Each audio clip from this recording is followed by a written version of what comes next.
Alamin naman natin kung anong record ang binasag ni Pinoy Junior Powerlifter Jason Galauran sa naganap na 2025 World Junior Powerlifting Championship kamakailan sa San Jose, Costa Rica. Yan ang ulat ni teammate Paulo Salamatin.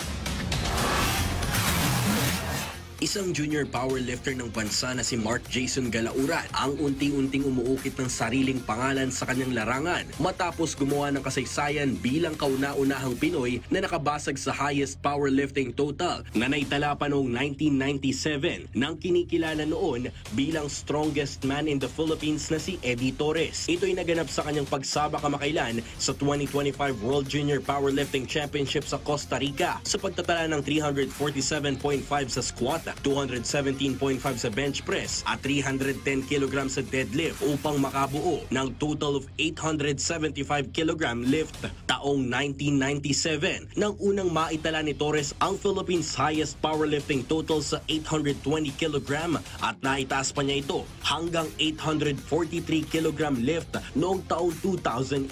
Sa panayam ng PTV Sports, ikinuwento ng former president ng Powerlifting Association of the Philippines na si Torres na nasa edad 32 years old na siya noong naitala niya ang kanyang unang highest total, habang si Galauran naman ay 22 years old pa lamang ngayon. Medyo malaki na break niya, mga 30 kilos. Malaki yun sa powerlifting total. And I foresee him, baka yung next 1 or 2 years, baka more than 100 kilos over moving record na mabubuhat niya. So at a very young age, nagawa niya. And he's actually very far above anyone else in the Philippines right now when it comes to the powerlifting total. Ibinahagi rin ni Torres kung papaano at saan niya nadiskubre ang talento ng isa sa kanyang mga alagang powerlifter na si Galauran.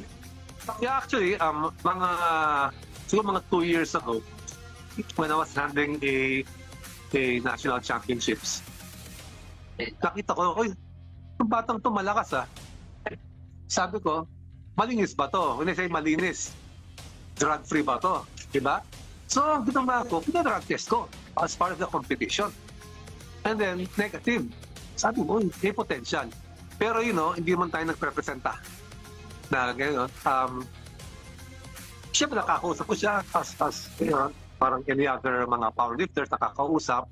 And then, somehow, it progressed later on na the potential for him in the powerlifting na pag-usapan namin. Actually, I told him, may chance ka mag-world champion. Hindi siya makapaniwala nun eh, ha? World champion, pwede ka mag-world champion. We can aim for that.